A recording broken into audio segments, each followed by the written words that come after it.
इसलिए आपको लास्ट तक देखना है और वीडियो पसंद आए तो लाइक कर दीजिएगा और चैनल पर ना हो तो सब्सक्राइब भी कर लेना है। ठीक है, तो चलिए देखते हैं फर्स्ट क्वेश्चन। तो पहला क्वेश्चन आपका कह रहा है कि एक परिमेय संख्या।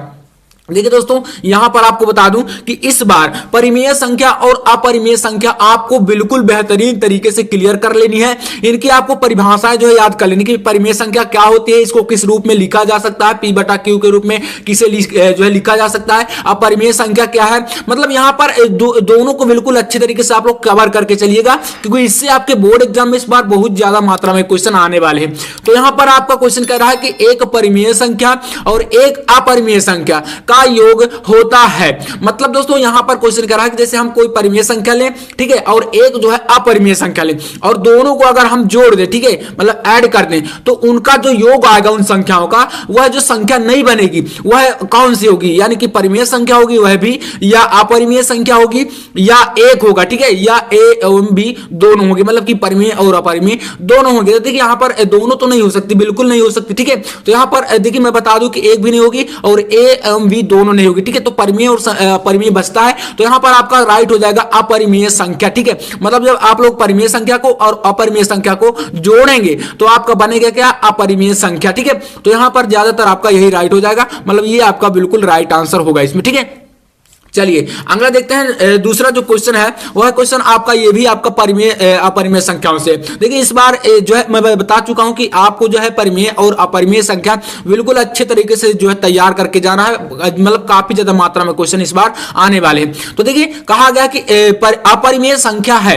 अब देखिए यहां पर कुछ संख्या दी गई है, जैसे आपका फर्स्ट है 22/7, ठीक है, दूसरा का है पाई है, और नेक्स्ट आपका 0.69 है, और फोर्थ है आपका 5/√16। ठीक है, तो यहां पर देखिए क्या आप लिख सकते हैं, जैसे यहां पर आपको भ्रमित करने के लिए बता रहा है क्वेश्चन। अब क्या आप ये सोचिए कि जैसे 5/√16 है, तो आप लोग इसे 5/4 भी तो लिख सकते हैं, तो हाँ लिख सकते हैं, लेकिन यहां पर देखिए 22/7 भी है और पाई का मान भी तो 22/7 होता है, लेकिन यहां पर देखिए विकल्प में दिया गया, तो मतलब कि आपको क्वेश्चन भ्रमित करेगा ऐसे।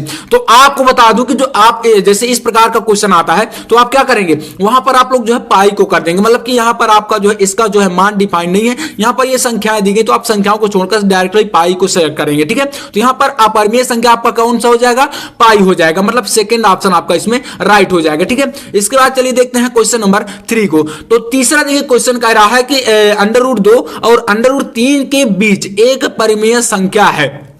देखिए दोस्तों, मैंने अपरिमेय और जो है परिमेय संख्याओं के बीच से जितने आपके अच्छे क्वेश्चन थे, जो कि मतलब कई बार रिपीट हुए हैं, देखिए ऑब्जेक्टिव क्वेश्चन पहले भी आते थे, ऐसा नहीं कि ऑब्जेक्टिव क्वेश्चन जो है इस बार ही आ रहे हैं। ठीक है, ऑब्जेक्टिव क्वेश्चन पहले भी आते थे, पहले क्या होता था, संख्या कम होती थी, यानी कि 5 से 6 क्वेश्चन आते थे, लेकिन अब क्या है, संख्या थोड़ी सी बढ़ा दी गई है, अब आपके 20 क्वेश्चन आने हैं। तो यहाँ पर जो रिपीटेड क्वेश्चन है वही मैं आपको लेकर यहाँ पर बता रहा हूँ, कुछ मतलब काफी ज्यादा बार आ चुके हैं क्वेश्चन। तो √2 और √3 के बीच एक परिमेय संख्या कौन सी होगी।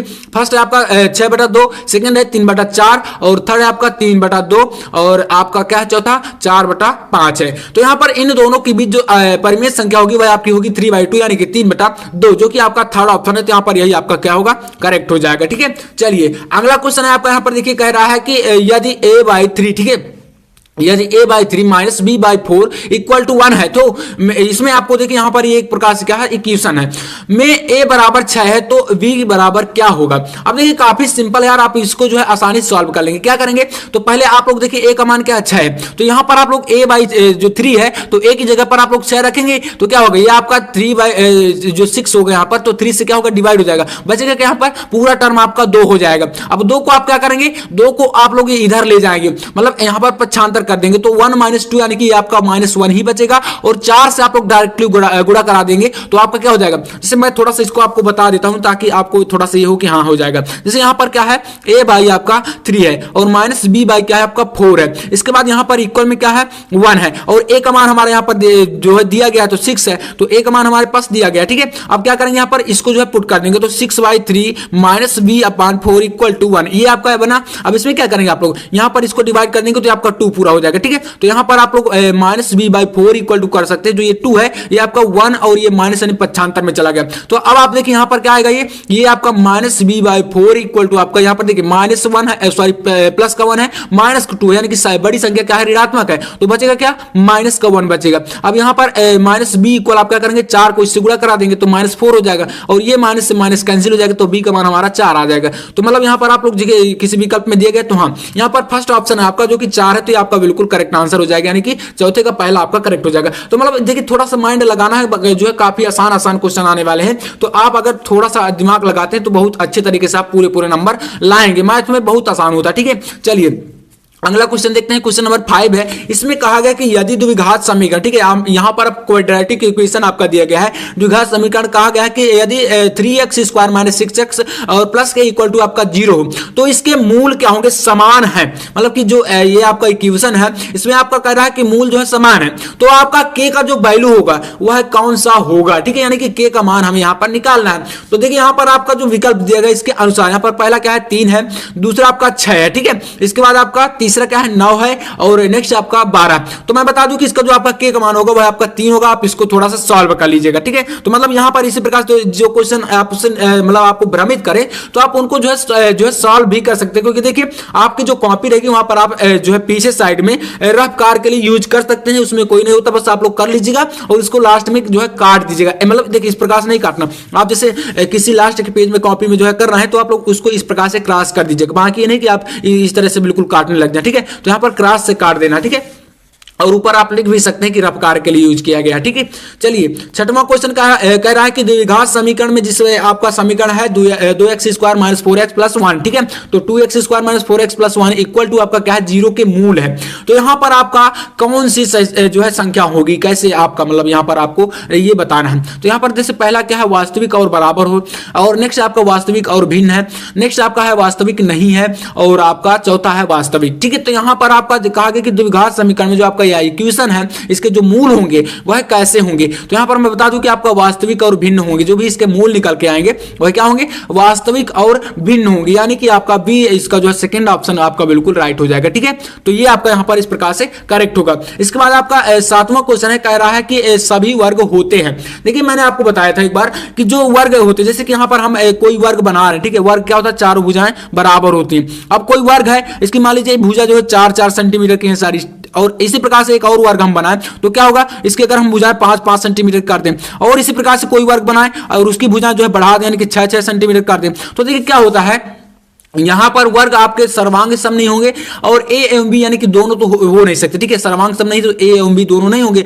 और इनमें से कोई नहीं, मतलब कि यहां पर कोई ना कोई तो आपका होगा ही, तो समरूप होंगे। मतलब यहां पर आप देख पा रहे हैं कि जो इनकी संरचना है, ठीक है, यानी कि आपका इसमें भी 90 डिग्री का एंगल बनेगा इस जगह पर, मतलब चारों कोनों पर। ठीक है, इसमें भी आपका बनेगा, मतलब जितने भी आप चाहे आकृति कुछ भी बना दीजिए। ठीक है, कितनी भी आप जो है उसकी लंबाई बढ़ा दीजिए, उसकी जो संरचना है मतलब कि उसकी जो लेंथ है जो उसकी भुजाओं की, वह आप कितना भी बढ़ा दीजिए, लेकिन जो उसकी संरचना होगी वह क्या होगी, समरूप होगी। तो ऐसे में आपका यहां पर 7वें के जो फर्स्ट ऑप्शन होगा वह राइट हो जाएगा, यानी सभी वर्ग क्या होते हैं, समरूप होते हैं। तो इस प्रकार से आपका ये बिल्कुल करेक्ट आंसर हो जाएगा। तो चलिए देखते हैं क्वेश्चन नंबर 8 को, जो कि आपका यहां पर इस प्रकार से यह भी काफी महत्वपूर्ण क्वेश्चन है। तो क्वेश्चन नंबर 8 है, आपका कह रहा है कि भुजा ए वाले समबाहु त्रिभुज की ऊंचाई होती है। तो यहां पर कह रहा है कि जैसे कोई मतलब कि देखिए समबाहु त्रिभुज मैं आपको बता दूं क्या होता है, इसमें क्या होता है, सारी जो भुजाएं होती है त्रिभुज की वह क्या होती है, इक्वल होती हैं। जैसे कि अगर समद्विबाहु त्रिभुज की बात करें तो उसमें क्या होता है, दो भुजाएं बराबर होती हैं। इसी प्रकार से यहां पर समबाहु मतलब कि जितनी 3 भुजाएं होती हैं तीनों क्या होंगी, आपस में बराबर होंगी। तो यहां पर यही होता है समबाहु त्रिभुज। तो मतलब यहां पर कह रहा है कि यदि जो त्रिभुज की भुजा है समबाहु त्रिभुज की वह आपकी ए है, तो मतलब उसकी ऊंचाई क्या होगी। ठीक है, तो यहां पर आपको यह बताना है। तो यहां पर आपका पहला क्या a/2 हो जाएगा, या सेकंड है a√3 हो जाएगा, या थर्ड है आपका a√3/2 हो जाएगा, या फोर्थ है आपका a√3/4 हो जाएगा। तो देखिए आपको बता दूं कि इसका जो आपका करेक्ट आंसर होगा आपका थर्ड हो जाएगा, यानी कि a√3/2 होगा। यानी कि आपकी जो भुजा है ए है और ऐसा समबाहु त्रिभुज है तो उसकी ऊंचाई आपकी क्या होगी, a√3/2 हो जाएगी। ठीक है, तो यहां पर आपका इसका जो है तीसरा यानी कि सी आपका यही आपका राइट आंसर होगा। ठीक है, चलिए नेक्स्ट क्वेश्चन देखते हैं। तो आपका 9वां क्वेश्चन कह रहा है कि बिंदु P, यहां पर आपके जो बिंदु है x और y के रूप में, ठीक है। तो x और y की मूल बिंदु से दूरी है। यहां पर मूल बिंदु से दूरी का फार्मूला बताना है। तो मैं आपको देखिए सिंपल सा बता देता हूं, आपका टाइम ना वेस्ट करते हुए। इसका आपका फार्मूला होता है OP इक्वल टू रूट में होता है x square plus Y square. मतलब कि यहां पर जो दो बिंदु दिए रहेंगे, x की जगह पर जो वैल्यू रहेगी और y की जगह पर जो भी वैल्यू रहेगी, उसका आपको क्या करना है, यहां पर x की जगह पर जो वैल्यू है उसका स्क्वायर और प्लस में दोनों, मतलब कि दोनों का क्या करना है, स्क्वायर करके जोड़ देना और रूट के अंदर जो है इसका वर्गमूल, यानी कि आपको वर्गमूल करके इसका जो है वैल्यू निकाल देना है, ठीक है। तो मतलब इस टाइप से होता है। बाकी आप लोग देख लीजिएगा, काफी ज्यादा इंपॉर्टेंट है कि फार्मूले भी इससे आते हैं, निर्देशांक ज्यामिति से काफी ज्यादा जो है फार्मूले भी पूछ लिए जाते हैं। इस बार देखिए ऑब्जेक्टिव क्वेश्चन आने हैं, तो ऑब्जेक्टिव क्वेश्चन आपको जो है फार्मूले जो है ज्यादा पूछे जाएंगे, तो इसलिए फार्मूले